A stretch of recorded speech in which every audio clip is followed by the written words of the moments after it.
Bismillah. Aïe, il est des heures où je m'enfuirais si j'en trouvais les moyens. Mais en de semblables circonstances, je n'ose me présenter devant ma mère et ne puis aller ailleurs. Les jours se traînent, l'un après l'autre, de longs jours solitaires, car il travaille comme s'il était un laboureur qui doit gagner le riz qu'il mange au lieu d'être ce qu'il est, le fils d'un riche fonctionnaire. De bonne heure le matin, avant que le soleil n'ait rassemblé la chaleur du plein jour, il part pour son travail. Et je reste seul jusqu'au soir dans cette maison. Il n'y a que les servantes inconnues au fond de la cuisine, et j'ai hâte d'écouter leur bavardage. Hélas, je songe parfois qu'il serait préférable de servir sa mère et de vivre dans les cours avec mes belles-sœurs. Du moins, j'entendrai le son des voix et des rires. Ici, tout le jour, le silence pèse sur la maison comme un brouillard. Je ne peux rester assise, à réfléchir et à rêver aux façons de prendre son cœur. Je me lève de très bonne heure pour me préparer à paraître devant lui, même si trop agité, je n'ai pas dormi. Je lave mon visage dans de l'eau bouillante, aromatisée, et je l'adoucis ensuite avec des huiles et des parfums, tant je désire au matin m'emparer de son cœur par surprise. Mais j'ai beau me hâter, je le trouve toujours installé à sa table de travail. Chaque jour, c'est pareil, je tousse un peu et tourne le plus légèrement possible la poignée ronde de la porte. Ah, c'est drôle de boutons durs, comme j'ai dû les remuer en tous sens, avant d'en connaître le secret. Mon mari s'impatiente de mes tâtonnements si je m'exerce en son absence. Malgré tout, mes doigts glissent le matin sur la porcelaine unie et froide, et mon cœur défaille, tandis que je me hâte. Mon mari déteste la lenteur, et les mouvements de son corps sont si rapides lorsqu'il marche que je crains qu'il ne lui arrive du mal. Mais il ne prend aucune précaution. Jour après jour, à la première fraîcheur, quand je lui apporte son thé chaud, il accepte sans lever les yeux de son livre. À quoi sert que, dès l'aube, j'envoie une servante chercher du jasmin frais pour le mettre dans mes cheveux? Ce parfum lui-même ne traverse pas les feuilles en langue étrangère. 11 fois sur 12, quand après son départ je viens voir s'il a bu son thé, je retrouve le couvercle sur la tasse et les feuilles flottant à leur gré dans le pain liquide. Il n'aime que ses livres.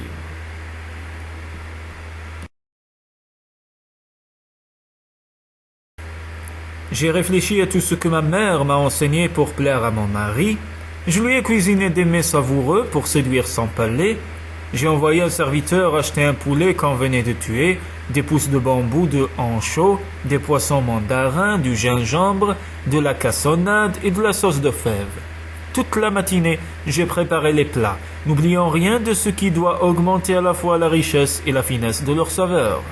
Lorsque j'eus terminé, je donnai ordre de ne les apporter qu'au dernier service, en sorte qu'ils s'écrient « Ah, le meilleur a été gardé pour la fin, ce sont des mets d'empereur !» Mais quand on les présenta, il les prit tout naturellement, croyant qu'ils faisaient partie de l'ordinaire. Il y goûta à peine, sans aucun commentaire. Je le guettais anxieusement, mais il mangeait en silence ses tiges de bambou, comme s'il s'agissait de choux pris dans un jardin de fermier. Cette nuit-là, après que le choc de la déception fut passé, je pensais, c'est parce que ce n'est pas son mets préféré, puisqu'il ne me dit pas ses goûts. Je vais faire demander à sa mère ce qu'il aimait dans sa jeunesse. J'envoyai donc un serviteur et sa mère répondit. Avant qu'il ne traversât les 4 mers, il aimait la chair de canard rôti, bien dorée et trempée dans de la gelée d'azlerolles sauvage. Mais depuis toutes ces années passées à manger la nourriture barbare et à moitié crue des Occidentaux, il a perdu le goût et ne tient plus à la nourriture raffinée. Je ne cherchais donc plus. Mon mari ne désire rien de moi. Il n'a besoin de rien que je puisse lui donner.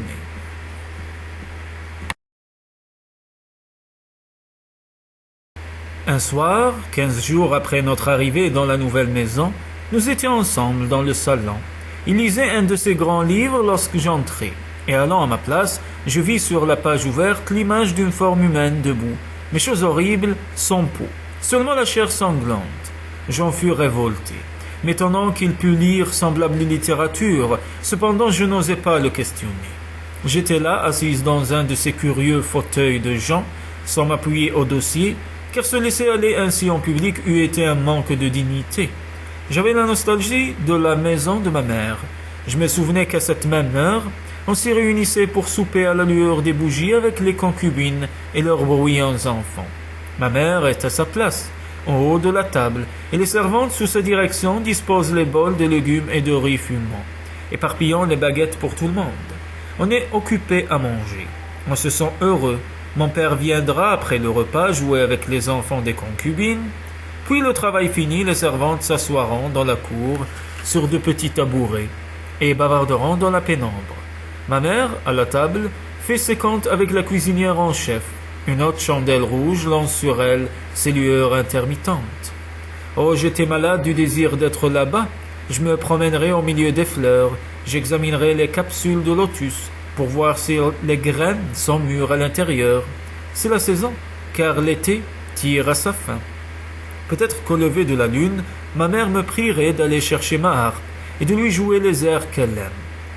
La main droite module le chant et la gauche se laisse aller, accompagne en mineur. À cette pensée, je me levai pour prendre l'instrument. Je le sortis soigneusement de sa gaine de lac rouge, sur laquelle les images des 8 esprits de la musique sont incrustées en nacre. À l'intérieur, sur la harpe elle-même, divers bois, ajustés, ajoutent leur propre richesse de temps à la résonance des cordes, lorsqu'on les caresse. La harpe et son étui ont appartenu à la mère de mon père. Elle les tenait de son père à elle, qui les lui avait apportés de Kwantung, pour la récompenser de ne plus pleurer lorsqu'on lui bandait les pieds. Je touchai doucement les cordes. Elles rendirent un son menu et mélancolique. Cette harpe est l'ancienne harpe des miens. Elle doit être jouée sous les arbres au clair de lune, près des eaux tranquilles. Elle donne alors un chant doux et féerique. Mais dans cette pièce silencieuse si peu familière, il est étouffé et faible. J'hésitais puis jouai un petit air de l'époque de Sung. Mon mari leva la tête. « C'est charmant, fit-il aimablement. Je suis heureux que vous sachiez jouer. Je vous achèterai un piano un de ces jours et vous pourrez aussi apprendre la musique de l'Ouest. » Puis il se remit à sa lecture. Je le regardais lisant son horrible livre et je continuais à toucher les cordes, très doucement, sans savoir ce qu'elle chantait. Je n'avais même jamais vu de piano. Que ferais-je de cet objet étranger? Puis brusquement, il me fut impossible de continuer. Je rangeai la harpe et demeurai assise, la tête penchée, les mains oisives. Après un long silence, mon mari ferma son livre et me regarda attentivement. « Quaylan, dit-il. Mon cœur bondit. C'était la première fois qu'il m'appelait par mon nom. Qu'avait-il à me dire, enfin? Je levai timidement les yeux vers lui. Il continua. « Depuis notre mariage, je veux vous demander si vous ne voudriez pas débander vos pieds. C'est malsain pour votre corps entier. Vous voyez, vos os sont comme ceci. » Il prit un crayon et dessina rapidement un affreux pied nu, tout ratatiné sur une feuille de son livre. Comment savait-il? Je n'avais jamais bandé mes pieds devant lui. Nous autres, femmes chinoises, nous les montrons jamais. Même la nuit, nous portons des chaussettes de toile blanche. Comment savez-vous? Lui demandai-je haletante. Parce que je suis un docteur qui a fait ses études en Occident, répondit-il. Aussi je désire que vous débandiez vos pieds, car ce n'est pas beau. Et puis c'est passé de mode. Cela ne vous touche-t-il pas? Il sourit légèrement et me regarda avec bienveillance. Mais je retirai hâtivement mes pieds sous mon fauteuil. J'étais saisi par ces paroles. Pas beau. Moi qui avais toujours été si fier de mes petits pieds. Toute mon enfance, ma mère elle-même avait présidé au bain d'eau chaude et à l'enveloppement des bandes, de plus en plus serrées, chaque soir. Quand je pleurais dans ma souffrance, elle me priait de songer au jour où mon mari louerait la beauté de mes pieds. Je baissai la tête pour cacher mes larmes. Je me rappelais toutes ces nuits agitées, ces journées pendant lesquelles je ne voulais ni manger ni jouer, et où je restais assis sur le bord de mon lit en balançant mes pauvres pieds pour alléger la pression du sang. Et maintenant, après avoir tout supporté jusqu'à ce que la douleur cesse, depuis à peine un an, apprendre qu'il les trouvait laids, je ne peux pas, dis-je. J'étranglai en me levant et je dus sortir du salon, incapable de retenir mes larmes. Ce n'était pas que je tinsse à mes pieds d'une manière exagérée, mais si mes pieds, revêtus de leurs souliers habilement brodés, ne trouvaient pas grâce devant ses yeux, comment moi pourrais-je jamais espérer gagner son amour?